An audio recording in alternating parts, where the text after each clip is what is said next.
بسم اللہ الرحمن الرحیم الحمد للہ وکفا وسلام علی عباده الذین اصطفى اما بعد قال النبی صلی اللہ علیہ وسلم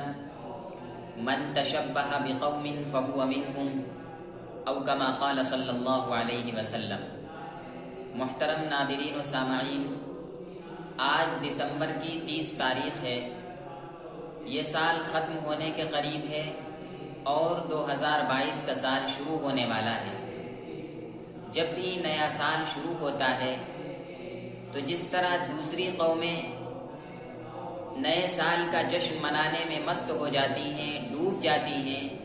خوب چراغاں کرتی ہیں، پٹاخے چھوڑتی ہیں، بے حیائیاں کرتی ہیں اور کیک کاٹا جاتا ہے اور چاروں طرف سے ہیپی نیو ایئر کی صدائیں آتی ہیں، اسی طرح مسلمان قوم بھی نئے سال کا جشن منانے میں ڈوب جاتی ہے اور مسلمان بھی ایک دوسرے کو آپس میں مبارکبادی پیش کرتے ہیں۔ حالانکہ یہ کوئی مبارکبادی دینے کا موقع نہیں ہے اور نہ ہی خوشی کی چیز ہے اور نہ ہی جشن منانے کی چیز ہے، بلکہ یہ تو ایک غم کا موقع ہے کہ ہماری زندگی کا ایک سال کم ہو گیا ہے اور ہم موت سے اور زیادہ قریب ہو چکے ہیں۔ اس لیے ایسے موقع پر ہمیں اپنے اعمال کا محاسبہ کرنا چاہیے،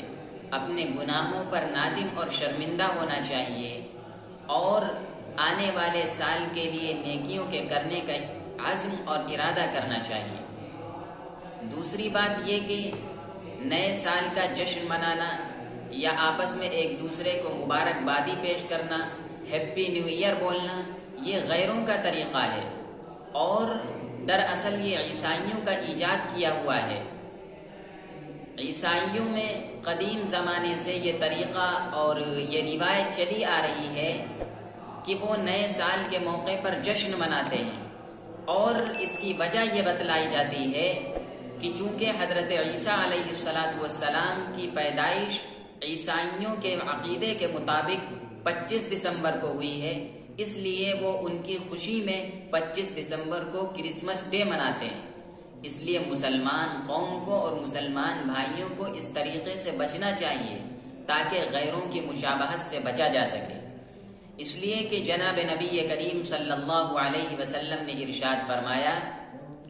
من تشبہ بقوم فهو منهم، جس شخص نے جس قوم کی مشابہت اختیار کی یا جس قوم کا کلچر اختیار کیا تو کل قیامت کے دن انہی لوگوں کے ساتھ ہوگا۔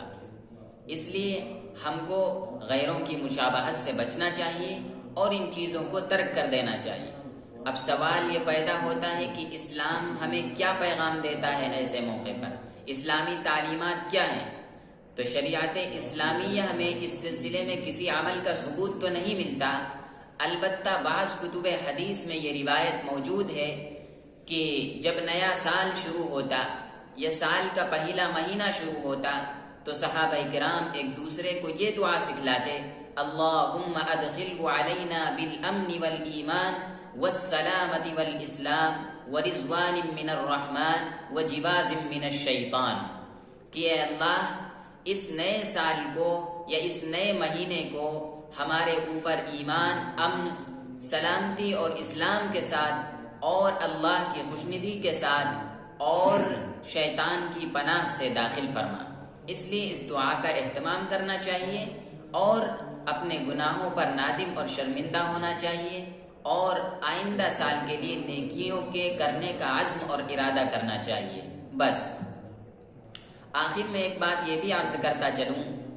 کہ نیا سال مسلمانوں کا جنوری سے نہیں شروع ہوتا بلکہ محرم الحرام سے شروع ہوتا ہے، لیکن افسوس تو یہ ہے کہ ہمارے اکثر مسلمان بھائی اسلامی تاریخ کے بارے میں واقفیت نہیں رکھتے، معلومات حاصل نہیں رکھتے کہ آج کون سی اسلامی تاریخ ہے یا کون سا اسلامی مہینہ ہے۔